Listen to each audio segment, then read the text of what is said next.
दोपहर 3 बजे के भोजपुरी समाचार में अपने के स्वागत बा। नमस्कार, हम प्रतिमा। सबसे पहले प्रमुख समाचार। आज 2564वां बुद्ध जयंती भगवान गौतम बुद्ध के सम्मान में देशभर के विभिन्न विहार गुम्बा चेती सबने पूजा आराधना हो रहा। संघीय संसद के बरखे अधिवेशन के सुरक्षित बनावे खातिर सांसद सबके पीसीआर परीक्षण कल गए। संचारकर्मी या कर्मचारी के परीक्षण शुक्रवार के होखी। नेपाल में उत्पादित तरकारी लॉकडाउन के चलते बाजार तक नहीं खे पोगे सक रहल। ओली रोजाना भारत से तरकारी आयात हो रहल। कोरोना वायरस की महामारी से मुक्त होके के क्रम में रहल देश सबसे संक्रमण के व्यवस्थापन सावधानी पूर्वक करेला WHO के जोड़। स्वास्थ्य सेवा मजबूत बनावेला आग्रह। अगला साल होके वाला ऑस्ट्रेलियन ओपन टेनिस होके ना होके में सरकार वाला सबके चिंता। ओपन टेनिस खातिर अभी 8 महीना बाकी।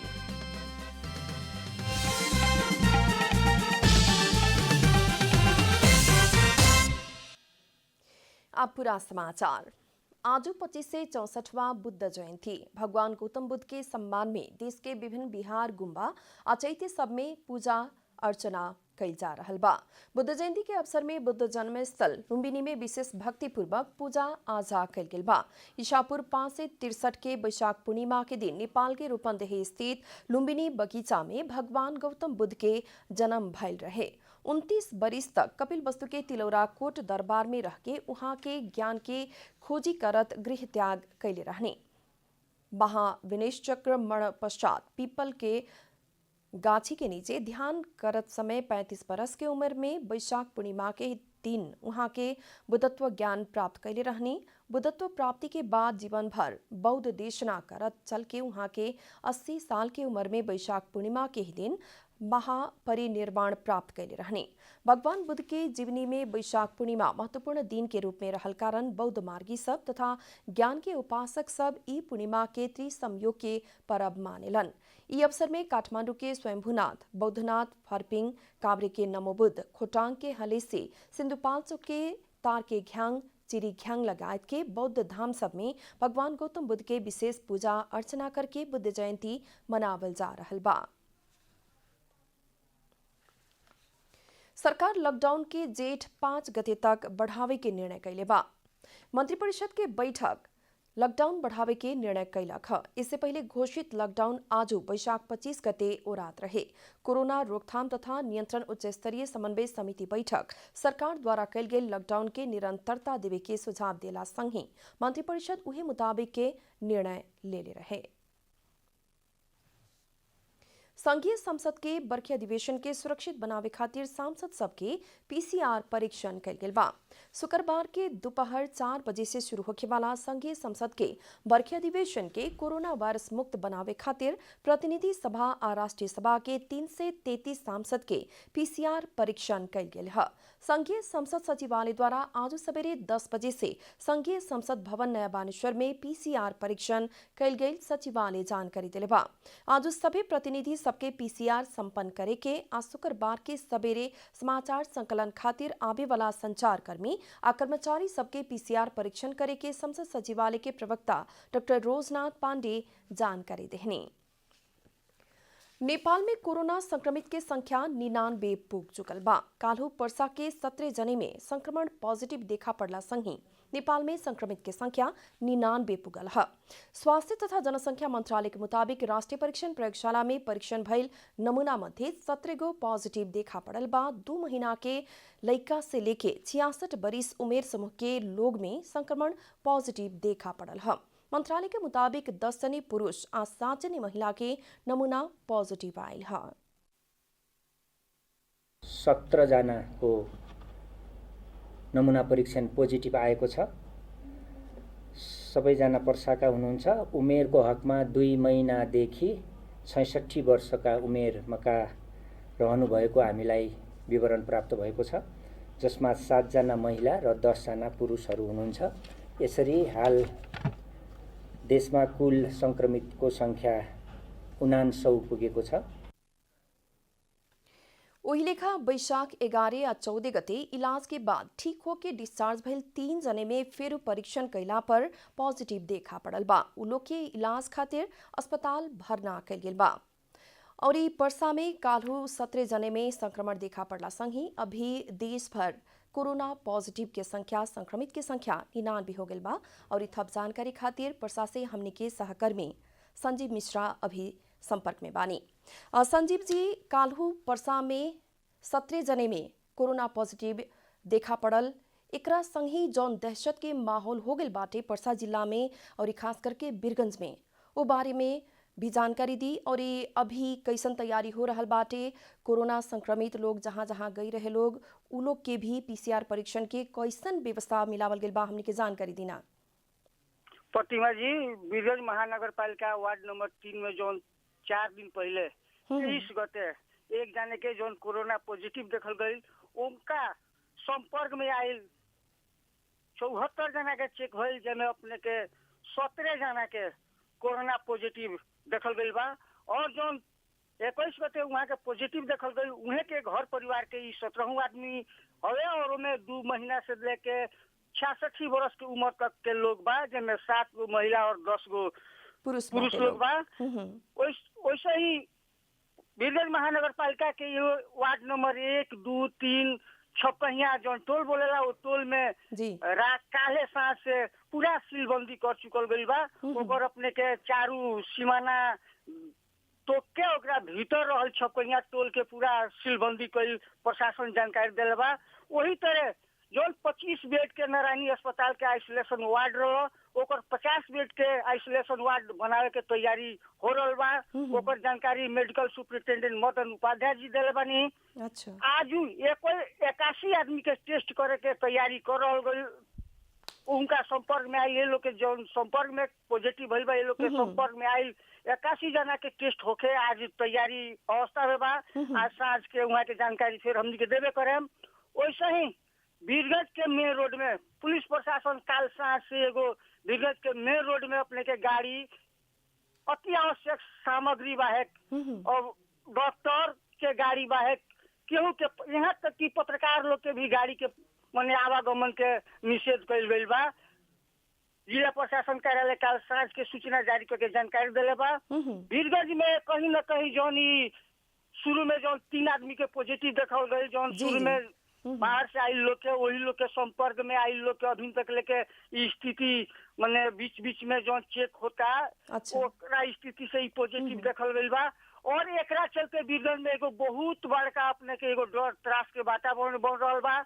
लोग एकदम भयभीत हो चुकल बा, वैसा स्थिति देखल जाता पर्सा के। बिल्कुल संजीव जी, जौन अभी 17 जने में काल्हू देखा पड़ल, आज फिर अपने कहतानी कि काफी लोग के फिर अभी तैयारी कल गई बाटे चेक जांच खातिर, पीसीआर परीक्षण खातिर। तो जौनी दहशत के माहौल बाटे उससे बचावे खातिर और जितना भी बीरगंज वासी लोग बाटे, संपूर्ण में वार्ड स्तर से लेके हर एक नागरिक के सचेतना के साथे ऐसन डेरावे के ना चाहिए कह के कैसन तैयारी कल गई बाटे, कैसन तरीका से उ लोग के समझावे बुझावे के आ सूचना संप्रेषण करे के कैसन तैयारी कल गई बाटे, व्यवस्थापन कैसन बाटे? जैसे बीरगंज जिला प्रहरी कार्यालय पर्सा अपने के गाड़ी में एक सूट से प्रचार प्रसार कर रहा बा। बीरगंज महानगर पालिका भी प्रचार प्रसार के कोनो कमी नहीं कैले, व्यापक रूप से प्रचार प्रसार कर रहा बा। कोरोना संबंधी जनचेतना मूलक एगो अपने के प्रचार प्रसार होला उ कर रहा बा। बीरगंज के एफएम पत्र पत्रिका लगाए हर एक चीज से सूचना एकदम समय समय पर अपने के जनता के सूचित करेला एकदम सूचना प्रवाह हो रहा बा। एमे अपने के जौन बीरगंज महानगर पालिका भी काल से एकदम मने अपन दोसर रूप रेखा तैयारी करे के सोच रहा बा, मीटिंग कर रहा बा। आज पर्सा जिला के सुरक्षा समिति के बैठक भी बैठल बा और बैठक से कोनो किस्म के निर्णय नहीं खे आई। मने जौन काल 17 आदमी देखल गई बा, ये वातावरण मने जौन काल से जौन सांस से जौन एगो घटना बीरगंज में एगो व्यापक रूप से देखल गई बा, एकरा के शांत करेला, एकरा के कंट्रोल करेला प्रशासन अपन एकदम भूमिका खेले के एगो जौन लौक रहल बा बीरगंज में अभी देख रहल गई बा, सवेरे से एकदम वैसन तैयारी कर रहल बा। आ साथे बॉर्डर सीलबंदी बा कि नहीं खे, आ साथ में जौन खाद्यान्न सामग्री सब खातिर जौन समय एक निर्धारण कल गेल रहे, अभी कैसन बाटे? अपने के जौन सुबह 11 बजे के साथ 3 बजे तक जौन खाद्यान्न सामग्री जौन अति आवश्यक सामग्री खरीद करे खतरा एकदम जौन जरूरी बा, एकदम इमरजेंसी बा, वैसने परिस्थिति में मेन रोड बा के कहीं ठाव में किराना पसंद खोल के संचालन कर रहे पुलिस प्रशासन उतना मन बाधा नहीं खे पड़त। खाद्यान्न सामान खतरा एकदम निर्विकल्प रूप से अपने के जाय देता, खरीदे देता, दूरी सामाजिक दूरी कायम करके जौन एगो माने WHO के जौन नियम बा वो अनुसार से अपने के करे दे रहल बा। दूसर का ये जन 1500 जौन टेस्ट करेला किट आई रहे, किट भी ओरा गइल बा, ओकर आवे के भी तैयारी प्रदेश और केंद्र सरकार पठावे के तैयारी कर रहल बा, कहके मेडिकल सुपरिटेंडेंट डॉक्टर मदन उपाध्याय जी जानकारी देले बानी। अच्छा संजीव जी, साथ में हमने के काथी भी सुने में आयल बाटे कि छोटी भंसार के रास्ता जौन बॉर्डर पार से लोग आवे के क्रम बाटे, ई रात के समय में भी आवे के क्रम नहीं खे रुकल, कह के जौन एक किस्म के समाचार सब आ रहल बा, इमे कितना सच्चाई बाटे? का बॉर्डर पारी से लोग अभी भी आ रहल बाटे? जी अपने के जौन पर्सा जिला में बॉर्डर के पर्सा बारह लगाए बॉर्डर माने नेपाल और भारत के जौन बॉर्डर पर जर माने सुरक्षा बा, सशस्त्र प्रहरी जौन जिम्मा ले बा सुरक्षा के, जौन ओ पार के ये पार ना, ये पार के ओ पार ना जाए देवेला जौन जिम्मेवारी लेके सशस्त्र प्रहरी बैठल बा, वो एकदम कहीं न कहीं कड़ा रूप में एकदम निगरानी कर रहल बा। ओकरा बावजूद भी आज तुरंत हमनी के अभी वारा जिला में इंडिया से प्रवेश करे वाला कुछ दूगो गाड़ी पर कुछ लोग प्रवेश करे वाला स्थिति में 12 प्रहरी गोली भी बने ढुंगा मुड़ा नेपाल सशस्त्र प्रहरी के ऊपर ढुंगा मुड़ा जौन भइल बा, ऊपर नेपाल के जौन सशस्त्र प्रहरी बा माने हवाई फायरिंग भी कइल के सुनई, एक तुरंत अपने के अभी जानकारी मिलल बा। जी जानकारी खातिर धन्यवाद संजीव जी। अभी हमने के बातचीत कैनी है परसा के हमने के संवाददाता संजीव मिश्रा से। अब बाकी समाचार। 12 में कोरोना वायरस कोविड-19 के संक्रमण के जोखिम बढ़ते जा रहल बा, लेकिन जिला में इलाज आ परीक्षण खातिर उपकरण अभाव भइल कहत स्थानीय जनप्रतिनिधि शिकायत कैली बाटे लोग। केंद्र आ प्रदेश सरकार द्वारा कोरोना परीक्षण संबंधी उपकरण उपलब्ध करावे ना सकला बाद लॉकडाउन के समय में जिला बाहर से आयल व्यक्ति के भी चेक जांच करे में समस्या हो रहल बा। 14 जनाको चाहिँ हाम्रो स्वैप कलेक्सन चाहिँ भएको छ र आजको डेटमा हामीसँग अब भनौँ न सबैतिर केसेसहरू छन्, जस्तै अहिले 196 केसेसहरू हामी कहाँ अहिले सबैतिर चाहिँ छ र त्यसमा के छ भन्दाखेरि हामीसँग त टेस्ट गर्नको लागि आइडेन्टिटी पनि छैन र यो स्वैप कलेक्सन गर्नको लागि हामीसँग त्यो सुविधा पनि अहिले आज छैन। 12 के क्वारंटाइन में राखल गई 196 जने लोग के नियमित चेक जांच करे के पड़ला पर भी उपकरण के अभाव में संक्रमण की अवस्था भी पत्ता लगावे ना सकल स्वास्थ्य कार्यालय जानकारी दिले बा। 196 जना करीब क्वारंटाइन में छन्, त्यसको लागि चाहिने हामीसँग आइडेन्टिटी PCR पर्याप्त छैन। त्यसको लागि मैले मन्त्रालय, प्रदेश मन्त्रालय, संघीय सरकारको मन्त्रालयसँग पनि अनुरोध गरेको छु र उहाँहरूले अत्यन्त सकारात्मक रूपले भोलि समयमा उपलब्ध गराउने भन्नुभएको छ। जिला के स्थानीय तह से भी कोरोना संक्रमण प्रति सजगता अपनावत सीमा नाका सब में सुरक्षा व्यवस्था में ध्यान देहल गइल बा। 12 के निजगढ़ नगर पालिका, जितपुर सिमरा उप महानगर पालिका, कलैया उप महानगर पालिका लगायत अन्य पालिका सब द्वारा भी आपन क्षेत्र के सीमा नाका होके प्रवेश करे वाला सवारी साधन सबके भी डिसइंफेक्शन स्प्रे कइल जाला। निजगढ़ नगरपालिकाको प्रवेश गर्ने द्वारमा चाहिँ बाहिरबाट आएका गाडीहरूलाई चाहिँ सवारी साधनहरूलाई चाहिँ हामीले यहाँ रोकेर उहाँहरूलाई चाहिँ अब सोधपुछ गरी कुन ठाउँसम्म जाने हो, निजगढ़ नगरपालिकाभित्र प्रवेश गर्ने छ भने उहाँहरूलाई चाहिँ यहाँ चेक जाँच, स्वास्थ्य चेक जाँच साथै सवारी साधनमा चाहिँ यो डिसइन्फेक्सन चाहिँ हामीले स्प्रे गरेर चाहिँ गाडीलाई चाहिँ नगरपालिका प्रवेशमा गरेका छौं। सोरेको स्थानीय तह रहल 12 में 470 बेड के क्वारंटाइन आ 48 को आइसोलेशन केंद्र बाटे। करीब 8,30,000 जनसंख्या रहल ई जिला में कोरोना संक्रमण के पुष्टि संग ही विभिन्न बस्ती राजमार्ग भी सुनसान भइल बा। 12 से अनिल तिवारी के रिपोर्ट। भोजपुरी समाचार में आप छोट विश्राम।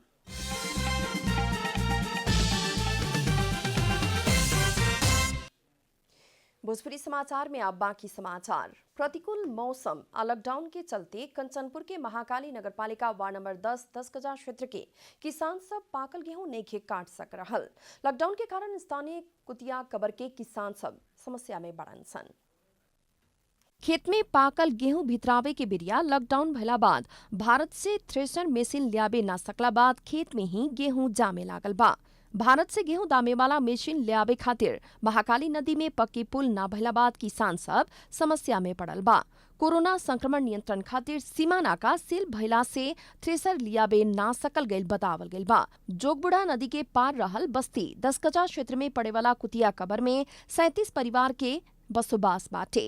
यो भित्र कारण अब यस्तो भयो, अहिले लकडाउनको कारणले अनि फेरि हाम्रो यो गाउँमा ट्र्याक्टर पनि नभएको अवस्था भएको हुनाले अब यो पानीले अहिले अब कामै नलाग्ने भएको छ। यस्तो भइगयो कि यो भिजेर तपाईको जमी आइगएको छ। कामदार ना मिले वाला लइका सब भी छोट भइल आ लॉकडाउन के चलते मशीन लियाबे भी ना सकला बाद अपने सब मुश्किल में पड़ल स्थानीय बतावेलन। घरमा आर्थिक बच्चाहरू सानै छन्, अहिले के भन्छ खेती सामान टाइममा ढ्याडीहरू लाउन पाइएन ढङ्गसित गतिसित होइन। कम्बाइन आउँछ भन्दा भन्दै नेपालको कम्बाइन आएन। पाकल गेहूं पानी से सखाप गईल, खेत में ही जामे लागल। आज सड़क के गैला पर घर घर में भोकमरी होके के अवस्था आ सके के कहत स्थानीय सब शिकायत कैले बा। यो लकडाउनले गर्दाखेरिमा हेर्नुहोस् यतातिरको गाडी घोडा पनि नआउने भयो और मान्छे पनि नमिल्ने भयो। अब यो लकडाउनको कारणले कोही नआइदिने भयो, आफ्नो घरबाट बाहिर ननिस्किने भयो। यसै कारणले यो गाउँवाली भित्र आउन सकिएको छैन। महाकाली नगरपालिका द्वारा जिला के किसान की समस्या समाधान खातिर अलगे द्विपक्षीय वार्ता करे के जनावल गेल बा। ट्र्याक्टरहरू छ, गहुँ मार्ने थ्रेसरहरू छ, सबै छ। तर विडम्बना कस्तो भइरहेको छ भने चाहिँ अब पानीको सतह पनि बढी छ जोगबुढा नदीमा र अहिले यहाँको ट्र्याक्टर उतातिर जान सकिने अवस्था पनि हुँदैन र इन्डियाबाट चाहिँ अहिले यतातिर ल्याउन सकिने अवस्था पनि छैन। त्यो भोलि कार्यपालिकाको बैठक बसिरहेको छ र यो कार्यपालिकाको बैठकमा म यो मुद्दालाई चाहिँ अलि जोडतोडले उठाएर जसरी हुन्छ त्यो समाधान गर्ने प्रयासतिर चाहिँ हामी लाग्छौँ। सीमा क्षेत्र में रहल किसान के बरस भर के लगानी आ परिश्रम के नुकसानी होके ना देवेला स्थानीय सरकार द्वारा विशेष ध्यान देहल जरूरी बा। अब आर्थिक समाचार।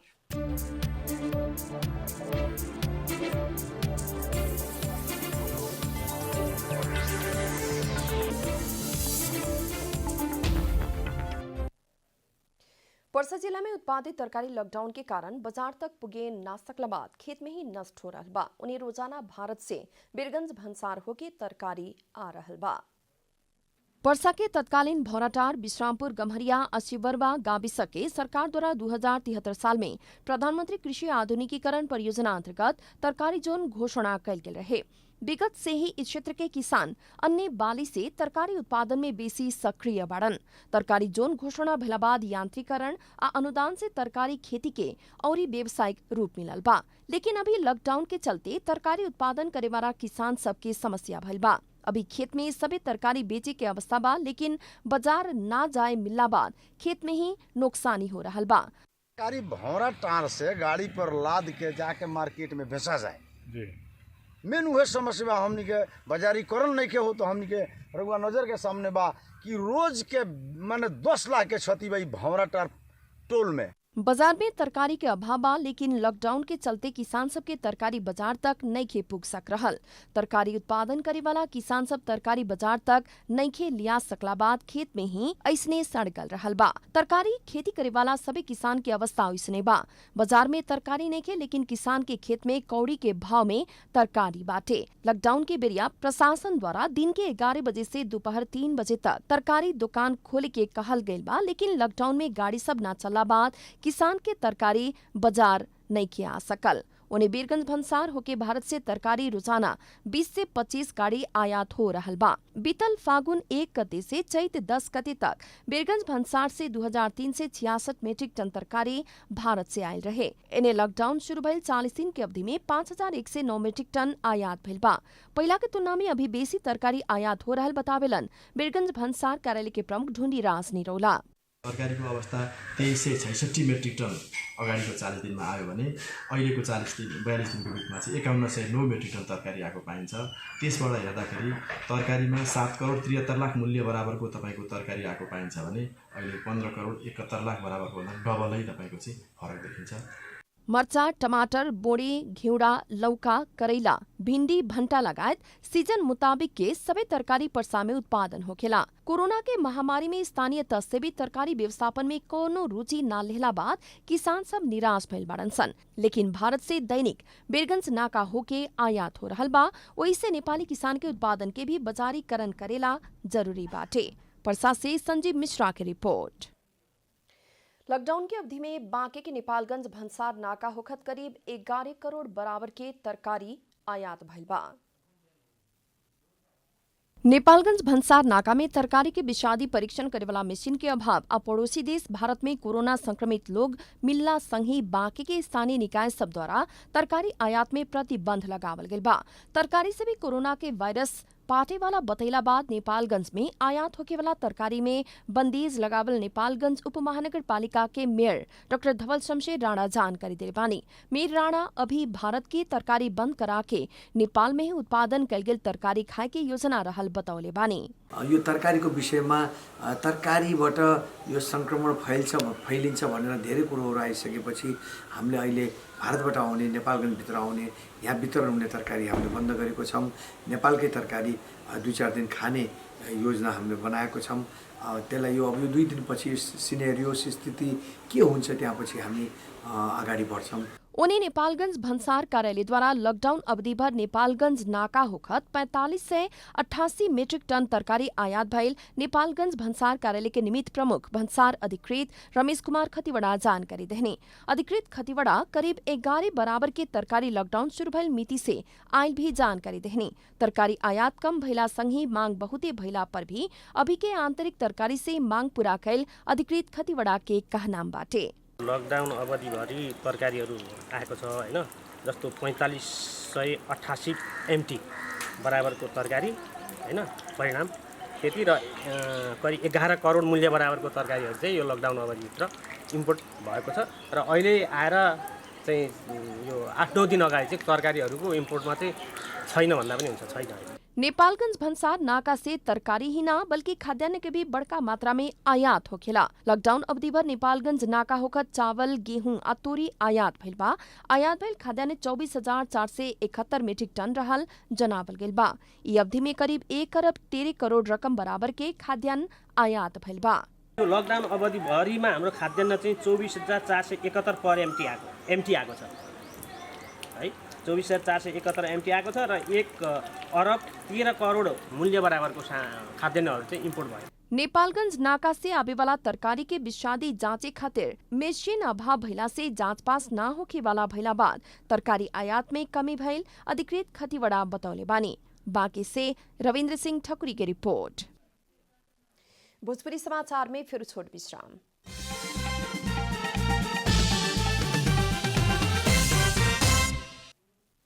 भोजपुरी समाचार में अब अंतर्राष्ट्रीय समाचार।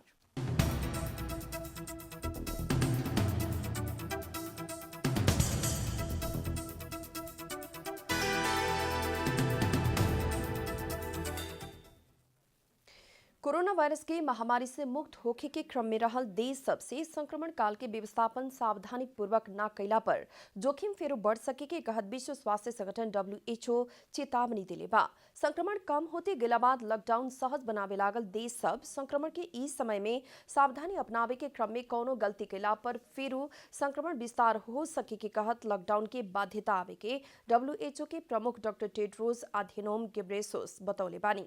वो खातिर निगरानी बढ़ावे के स्वास्थ्य सेवा के तैयारी अवस्था में राखे के भी उहाँ के कहनाम बाटे। आप खेलकूद समाचार।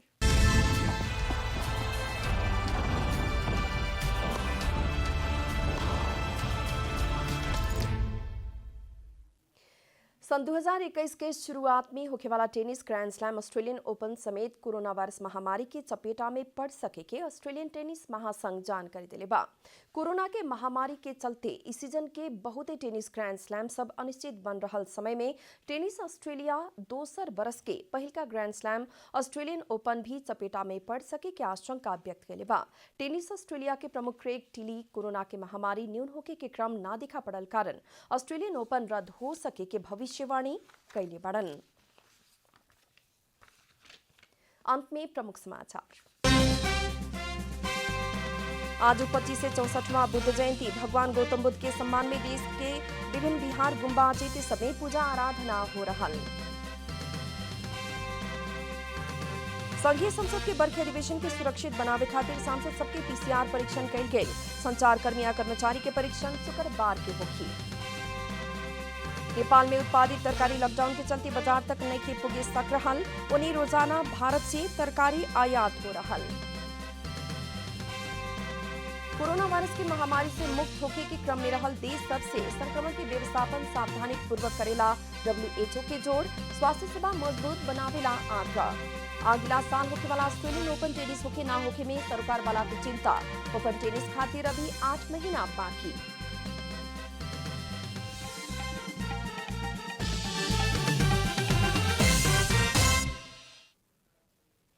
भोजपुरी समाचार अभी खातिर इतना ही। जनता द्वारा जनता खातिर प्रसारित जनता टेलीविजन के कार्यक्रम सब यूट्यूब, ट्विटर, फेसबुक हमने के वेबसाइट जनतासमाचार.com में भी पढ़ आ देख सकतानी। सूचना में अपने के सहभागिता, समय में समाचार हमनी के प्रतिबद्धता। कोरोना वायरस के संक्रमण से बचे खातिर नियमित रूप से साबुन पानी से मलमल के हाथ धोएं, भीड़ भाड़ से दूरी रहें। नमस्कार।